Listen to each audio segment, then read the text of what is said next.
left you your elders a hell of a world. You should really look at us and say, whoa, people, what were you doing? Or rather, what weren't you doing, right? Yeah. I mean, we have left you a world, but we did do some work, and we tried to give you a better world. We wanted you to inherit a much better world, but at the same time, we are giving you a world that, the world will be disappeared underwater before our eyes if we don't do something about that. I mean, that's not make-believe, that's very real. So how do you say to people at the same time you say there's prejudice, right, there's homophobia, there's poverty, whatever, then all of a sudden you come out, the world is going to disappear underwater, whatever. People say, yeah, what else, Sonia? Yeah. But it's true, we're leaving you something that you can't concentrate on, just the whole idea of maintaining jobs, getting jobs, changing the world, whatever. And at the same time, you're looking at global, destruction practically, not just here, but all over the world. So that's a hell of a thing we're leaving you with. And a lot of it comes from greed, with people who will not deal with what is going on, in the world. I don't know. My generation was an interesting generation, I think. I read the piece of Sister Tony in the class today that I've done with Sister Tony. I was going to read it here today again, but I broke down in class and I knew that I couldn't do it again.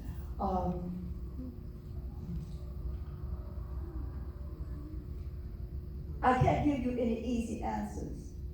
What I can say to you, however, that you and I know you've got to face this world with a very brave face, with a face that says, I want to live. I really want to live, and the only way you're going to do it is to struggle and fight. You know that? Not wars, okay, but fight, against the greed in this country, the greed of corporations. I mean, they could care less about you. I mean, that is real. That's not make-believe. The greed, of a country that says at one point we will start drilling down, on the southern coast, right, and then they start drilling again three years later after the oil, looks good again for them to go and get it. We have not seen greed like this since the robber barons, and at least the robber barons, at the turn of the century, at least they gave something back. This 1% is an interesting group of people. They take, and they take. And they make us look at each other with disdain.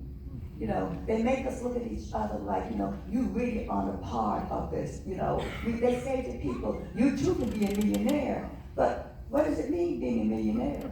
Whatever, when you talk about people who have $40 billion and probably more overseas at some point. So $1 million, someone said to me, well, Professor Sanchez, I want to be a millionaire. I said, well, since you're wishing, why don't you be a billionaire then, right? Right. Come on, I mean, that's wish for something beyond this. Really, people really want to say that. I want to be, what's wrong with that?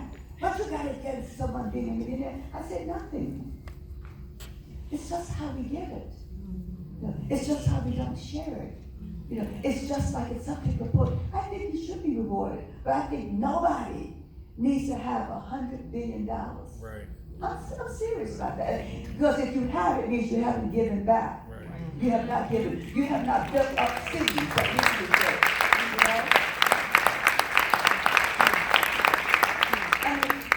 built. We watch the pure destruction of cities in our country, people, and someone will say, I'm now going to give $1 billion to cancer this and $1 million to that. What does that mean with the kind of money they have? It means nothing. I'm going to give $1 million to Africa. Is that so? Tell me, how about $2 billion?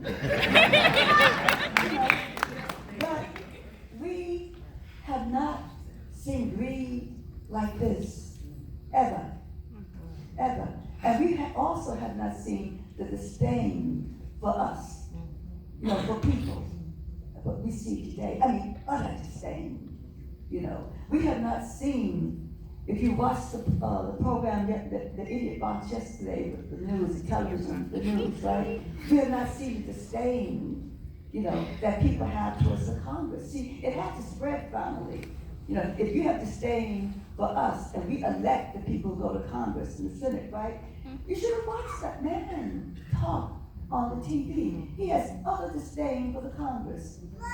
People who make our laws, people. And we elect them, by the way. Utter disdain for the Congress and senators. Isn't that amazing? So we can't sit back and do nothing. So if it just means sometimes writing a letter, explaining, like whenever I give money to the DNC, I write a long letter. Say, what are you doing? Or you should be doing the following, maybe, right? Or isn't it time to impeach?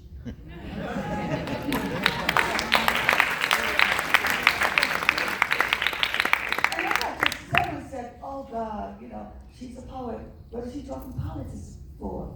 Our lives are political. The moment I gave birth to my twins, that was a political act. They were males. And I knew what that meant. The moment you walked into this college, that was a political act. Make no mistake about it. Everything you do is political. The moment you vote, that's obviously political, right? The moment you don't vote, that's political also too. Whatever we do, whatever we eat, that's a political act, people. Everything we do is political, right? And to look and see people have disdain for the Congress in that fashion, this utter disdain means that what they feel for us is like, whoa. Where are we on that totem pole? So yes, I would say you're on this campus, work together, the different organizations. If you have this organization, go in, come and work for African American Studies, right? Learn what's going on, take classes there. If you have, I don't know, all that you have here. If you have, Latino studies, right? Jewish studies, women's studies, go and take those courses, engage people in a conversation. I've made my students, and literally made my students join other organizations to help them.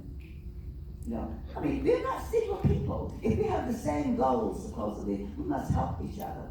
We must learn to look at each other. We must learn to sit together and listen to each other and not get ready to burst out, and say negative stuff about people, right? This is because America wants you to have this utter disdain for each other at some point. And we can't do that anymore. This earth will not support this kind of behavior anymore. This earth is saying, woo, watch it. I will take you under, whatever. This is Mother Earth talking to us now.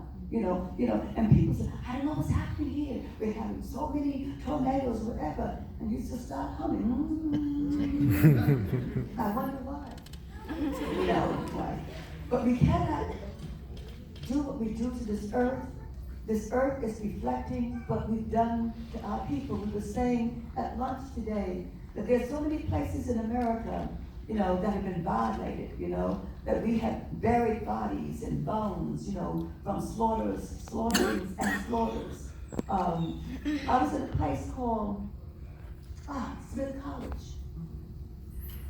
And I was reading a piece called Middle Passage. Some of you might know that piece, where I chant, right? And I talk about being brought here, ancestors, right?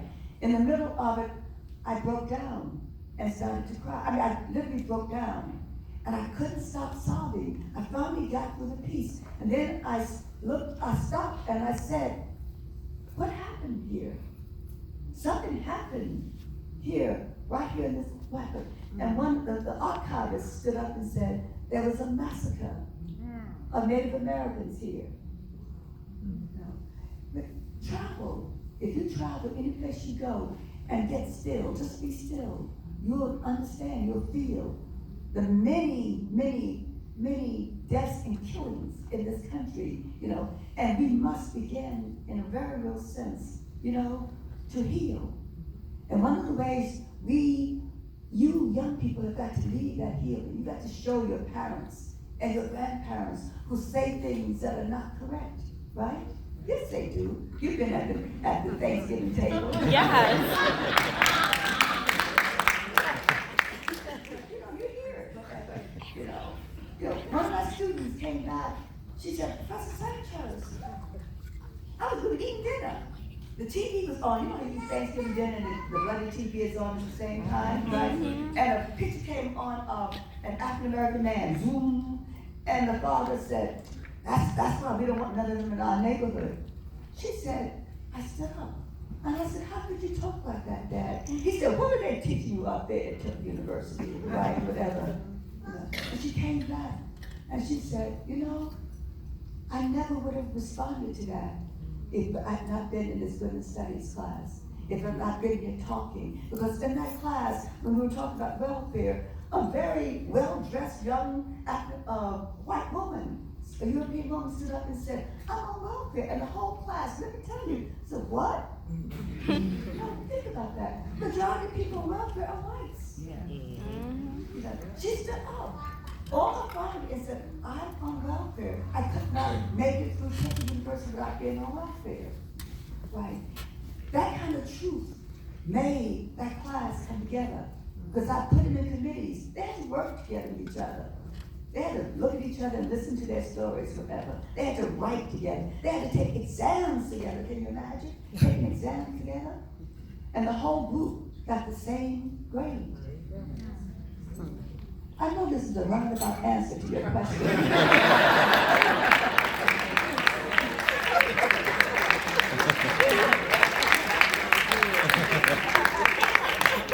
But one year, I walked into my classroom, right? And said, good morning, my sisters and my brothers. Well, the blacks looked at me and said, she must have had a hard night or hard summer. Someone said, do you realize there are other people here? I said, yes, I do. Silence, right? Okay. Moving on. I divided them up into committees, right? No. And I put people very comfortably together. And then you could hear in that classroom, people getting disturbed. And I knew a disturbance would happen at the beginning of the semester. I said nothing. I just kept on teaching whatever.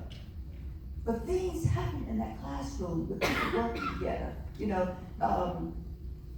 I said, in this class this semester, we're gonna have people in your committees, right? I had like almost 10 committees, right? Whatever grades you have, we're gonna have what I call a class final, a group final. You're all gonna take the final. And you're gonna have, whatever I give you, right, on that group final will be the grade for everybody. Well, the five-rated Catholics got crazy. What? I'm graduating with five-rated Catholic. This will, I said, I'm sorry. You can drop the class if you want to. Right. They started, the first week was pure unadulterated hell. Everybody came and said, please, this person doesn't even know how to write a paper. What is she doing in our work, in my group, right? We all know how to write paper. I said, then teacher. If you're so bloody smart, teacher. Because you can teach it better than I can teach it, whatever, right? They went away, right? Another one came in, the same thing. I went home, when I was going home, driving home, crying. I really cried, so what did I do? It was so nice and so easy and so simple and so loving. What have you done? What I had unleashed was what people were saying, all these nice things in classes, but they really didn't want to get along with each other. They really didn't want to work with each other. And so we plodded along. I'm serious, people. It was a plod, whatever. They took home that exam together. Those bright students taught the so-called not bright student, right? How to write. From their experience from writing. They taught them how to write. Do you hear that? They went boom, boom, boom. I'm gonna say it again. I know that happened, whatever. And I gave the group grade. The next semester came in, a year's thing. They all came back. They said, we still gonna do that grade thing? I said, a good thing, They had learned how to cooperate. They had learned how to be citizens. That's what that was about. The whole thing was about, how are we citizens? What are we teaching people in the university? How can you be a citizen? How do you work together? How do you even take a test together? Can you imagine? Right, how do we look each other in and get mad walk out and you have to come back though. Because I said, you can't break it up now at this point, it's too late, right? But the point was to teach them how to be citizens, in a classroom and therefore outside the classroom. That was an amazing moment for me in terms of teaching. I thought, I wish I had known that before. All those years I could have done that in that fashion and had trouble, yes, right. But in the meantime also moved. But that's what you have got to do. You got to be scared to go into some of these clubs, some of these whatever. You need to go and sit in and say, I came in to join. Well, at first people said, what is she doing in here? Why is she here? She doesn't look like us. Whoa. But does she think like you? Is she trying to think like you? Come on. I feel the resistance in here. You think I don't feel resistance? Yes, I do. But this is the reality of you, young people. We are not going to have a world if you don't break down some of these barriers here. If you're not willing to step out on faith, people. Step out on faith. That at some point we can do this together. Because this is the world you are inheriting here. America is I hate that thing, melting pot, it's so corny. But America is a place where we're all not alike. Look at us. We're not alike, people. Many of you, who are white, you're not the majority. That's amazing. Which means we've got to learn how to cooperate with each other and work with each other. And so all I can say to you is that there must be a beginning movement towards each other, a beginning movement where you cross boundaries, go and hang out with somebody, right, huh? No, that's hard to do, isn't it? Because it's so much easier to hang out with people you know. That's my boy, oh, that's my girl, oh yeah, we're gonna get down this weekend, right? Is that so? Why don't you get down with someone who sits by himself or herself? Like I did in college, right? And go over and say something to them, invite them someplace, right? At some point. But above all, begin to learn how to organize on this campus. Organize in terms of clubs, organize in terms of sororities, fraternities, whatever you're into. Because once you do that, you come out into the world, whatever, and challenge. I know the university brought me here, but challenge the university. When they do wrong. When they do wrong, challenge them. You must challenge them. You can't sit back and say, well, I'm graduating, so I can't. Yes, you can. Whatever. You must learn how to challenge people. Not you, okay? But challenge them, saying, how about doing it this way? Because this is what you must do. You've got to challenge America now. You got to challenge the Congress. You got to challenge people, who are not doing what they should be doing. You have to challenge people who are trying to take us back to the 19th century, people. Make America great again. Really? Is that so? You must challenge that. Because what does that mean on many levels? So that was